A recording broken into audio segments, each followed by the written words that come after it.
नमस्कार साथियों, Agastya NEET classes की तरफ से सभी का स्वागत। आज हम लोग प्रिंसिपल्स ऑफ इनहेरिटेंस में तीसरा टॉपिक है और इम्पोर्टेंट टॉपिक है। इसके बारे में स्टडी की जाएगी। टॉपिक का नाम है chromosomal theory of inheritance. Chromosomal theory of inheritance. पहले देखते हैं कि इसकी डिस्कवरी किया, इसकी खोज किसने किया।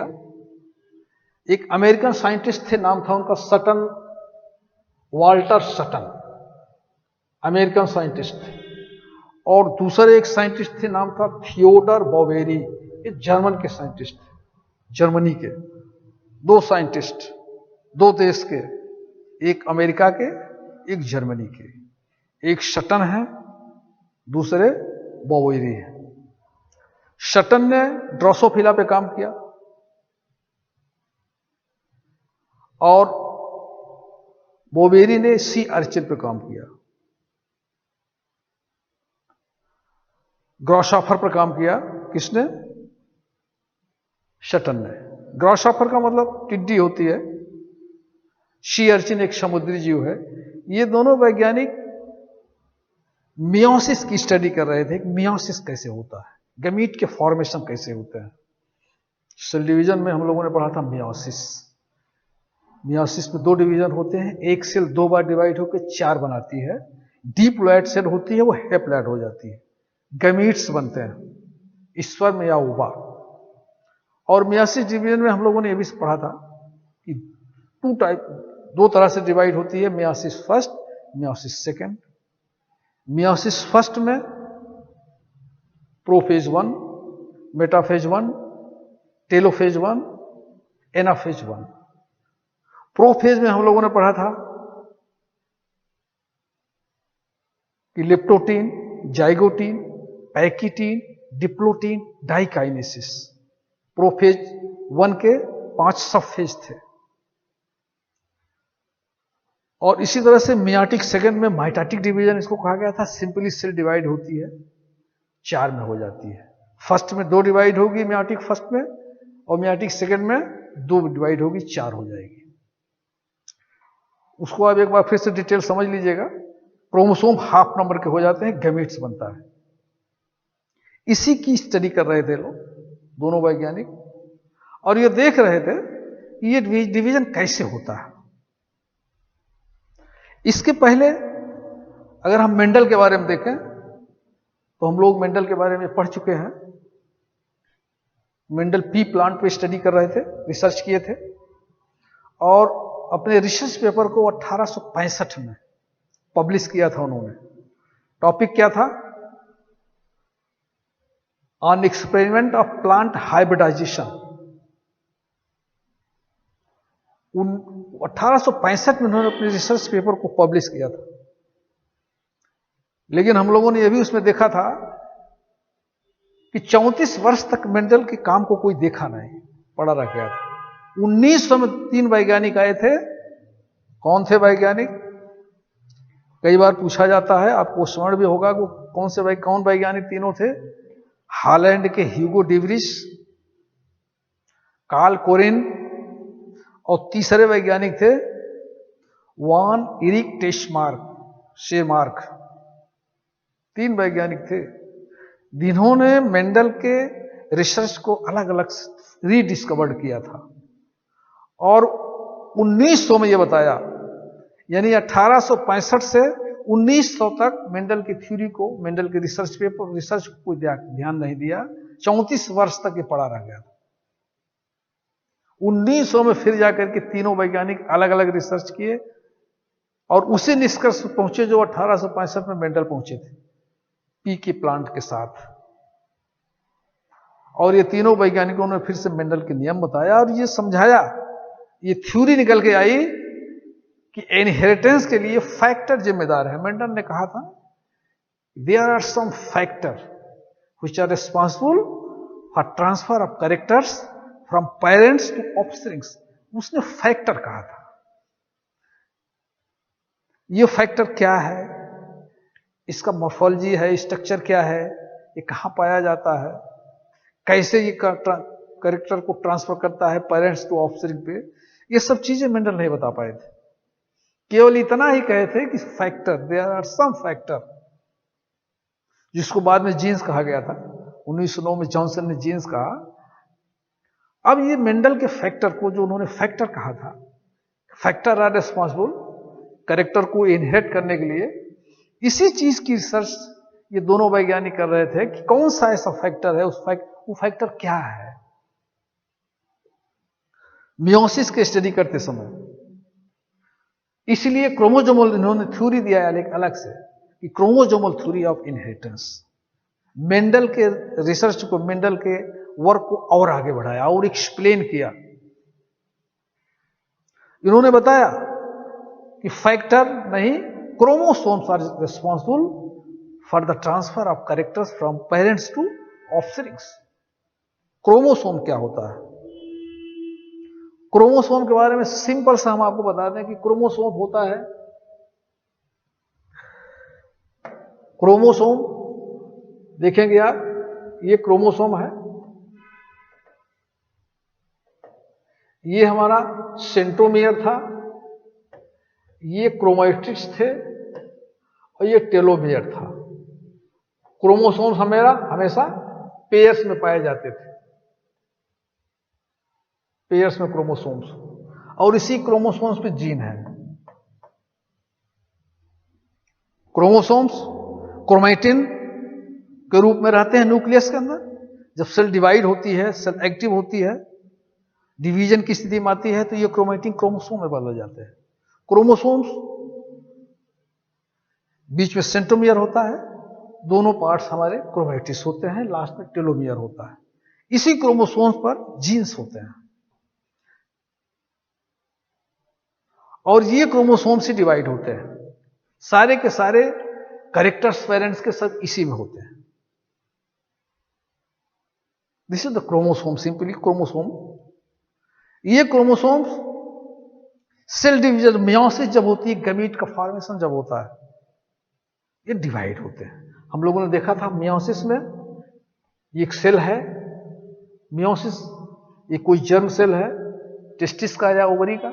इसमें जब गमीट्स बनेगा, फॉर्मेशन होगा, इसमें 2 सेल बनेगी। मियोसिस फर्स्ट में ये 2 सेल बनेगी, क्रोमोसोम्स हाफ हो जाएगा। ये 2 सेल फिर ये 2 बनाएगी, ये 2 बनाएगी। मियोसिस सेकेंड, फर्स्ट मियोसिस, ये मियोसिस हमारी सेकेंड है। जर्म सेल डिवाइड हुई 2 में, oocyte या स्पर्मेटोसाइट। मियासिस फर्स्ट कंप्लीट हुआ, prophase 1, metaphase 1, telophase, anaphase, 2 cell divide हो गई। हम लोगों ने मियासिस में पढ़ा था। अब क्रोमोसोम्स नंबर हाफ हो गया। जो क्रोमोसोम्स नंबर डिप्लॉयड में थी, वो अब हैप्लॉयड हो गई, हाफ हो गई। अब मियोसिस सेकेंड में भी माइटोटिक डिवीजन होगा, ये सिंपली सिर्फ 2-2 भाग में डिवाइड हो जाएगी, 2-2 पार्ट में। तो एक सेल 4 में हो गई, क्रोमोसोम्स नंबर हाफ हो गया। मियोसिस में गमीट का फॉर्मेशन ऐसा होता है, simple formation of gametes. Meiosis में एक सेल 4 बनाती है। प्रोसेस कैसे कंप्लीट होता है? 2 में, मियासिस 1, मियासिस सेकेंड। इस प्रोसेस में पूरे के पूरे प्रोसेस में होता है, क्रोमोसोम्स हाफ हो जाता है, ये गमीट्स बनता है। इस चीज का बोवेरी और शटन ने अध्ययन किया था कि गमीट्स बनता है, इसमें क्रोमोसोम्स जो है वो डिवाइड होता है। क्रोमोसोम के बारे में हमने बता दिया। क्रोमोसोम कहां से आया? क्रोमैटिन के फाइबर्स जो थे न्यूक्लियस में, जब सेल डिवीजन शुरू हुआ तो वो क्रोमोसोम से बदल गए। अब ये क्रोमोसोम डिवाइड हुआ, गैमीट्स में गया। होता क्या है? देन गैमीट्स, ये हमारा स्पर्म है और ये ओवा है, ये जाकर के फ्यूज करेगा तो इधर जाइगोट बनेगा। ये फर्टिलाइजेशन हो गया, इधर जाइगोट बन गया। स्पर्म ओवा, यो समझे आप? स्पर्म ये हमारा स्पर्म है, ये ओवा है, ये दोनों अगर फ्यूज किए तो ये जाइगोट बन गया। अब ये डेवलप मर करके बॉडी बनाएगा। ये सिंपल सा फॉर्मूला है, स्पर्म और ओवा, स्पर्म और ओवा, जाइगोट, ये जाइगोट डिवाइड करके बॉडी। अब स्पर्म और ओवा में क्या है, क्रोमोसोम ही तो है, हाफ नंबर, हाफ मेल से आए हाफ फीमेल से आए। जाइगोट जब बना दोनों हाफ हाफ मिल करके फुल हो गए। अब ये माइटोटिक डिवाइड करके बॉडी बनाई। This is the simple process. ये दोनों वैज्ञानिक सटन और बॉबेरी इसी चीज को समझाते हैं, इसी चीज को, उसी मियासिस को इस फिगर के माध्यम से अगर आप समझेंगे, एनसीईआरटी से लिया गया है, इसी चीज को उन्होंने समझाया कि कैसे गमीट्स बन रहे हैं, इस गमीट्स में कैसे क्रोमोसोम्स जा रहा है। देखिए मियोसिस फर्स्ट में एनाफेज, क्रोमोसोम्स हाफ हो गया, दोनों साइड में जा रहा है, यही तो हमने बताया ना। Metaphase, anaphase, telophase, prophase. Prophase में leptotene, zygotene, pachytene, diplotene and diakinesis हुआ। मेटाफेज में क्रोमोसोम्स स्पिंडल फाइबर से आ गए, एनाफेज में डिवाइड हुए, टेलोफेज में पहुंच जाएंगे। तो ये ना फेज दिखाया गया है कैसे क्रोमोसोम्स डिवाइड हो रहे हैं। ये डिवाइड होकर के कैसे दो बन गए। अब ये क्रोमोसोम्स दो सेल में आ गया, क्रोमोसोम हाफ हाफ हो गए। अब ये पुनः मियासिस सेकेंड में फोर्थ सेल में बदल गई। ये सिंपल फिगर है, अगर इस फिगर को नहीं समझ पाएंगे, थोड़ा कॉम्प्लेक्स फिगर है, इस फिगर को लड़के समझ नहीं पाते हैं। इसको ठीक से समझ लीजिएगा, इसको अगर आप ठीक से पढ़ के समझ लिए तो आपका गैमीट का फॉर्मेशन आ जाएगा। गैमीट का फॉर्मेशन अगर आ गया, मियासिस समझ में आ गया, तो क्रोमोसोमल थ्योरी स्पष्ट हो जाती है। क्रोमोसोमल थ्योरी यही बताती है, सटन और बॉबेरी यही बताया कि फैक्टर नहीं, वो जो फैक्टर है वो दैट इज क्रोमोसोम। वो क्रोमोसोम्स गमीट के थ्रू, मियासिस के थ्रू गमीट बनेगा, गमीट के थ्रू जाइगोट और माइटोटिकली डिवाइड करके बॉडी बनाएंगे, ह्यूमन की बॉडी या किसी एनिमल की बॉडी बनेगी। उसमें यही क्रोमोसोम सारे के सारे कैरेक्टर्स को ले जा रहे हैं parents to offspring. This is the chromosomal theory. जिस चीज को मेंडल कहे थे फैक्टर आर रेस्पॉन्सिबल, 1900 में 1865 में जिस चीज को उन्होंने कहा था पटल के पौधे पे अध्ययन करने के बाद कि फैक्टर्स आर रेस्पॉन्सिबल, उसको सटन और बॉबेरी बता रहे हैं कि नहीं, फैक्टर नहीं, that is chromosomes are responsible. क्योंकि मेंडल उस फैक्टर के बारे में एक्सप्लेन करने में असमर्थ रह गए थे। ये दोनों वैज्ञानिकों ने एक्सप्लेन किया कि फैक्टर जो है वो क्रोमोसोम्स है। अब इस क्रोमोसोम्स पे जीन्स होते हैं, जीन्स और क्रोमोसोम्स में काफी सिमिलरिटी होती है। तो क्रोमोसोम्स हमेशा पेयर में होते हैं, जीन्स भी हमेशा पेयर में होते हैं। क्रोमोसोम जैसे डिवाइड होगा उसी के साथ जीन्स भी चले जाएंगे, क्योंकि कैरेक्टर्स जीन्स में होते हैं। दिस इज द सिंपल सा क्रोमोसोमल थ्योरी। क्रोमोसोम के माध्यम से, गमीट के माध्यम से ट्रांसफर, कैरेक्टर ट्रांसफर हो रहे हैं from parents to offsprings. These are the simple thing. Genes और क्रोमोसोम्स में काफी सिमिलरिटी होती है।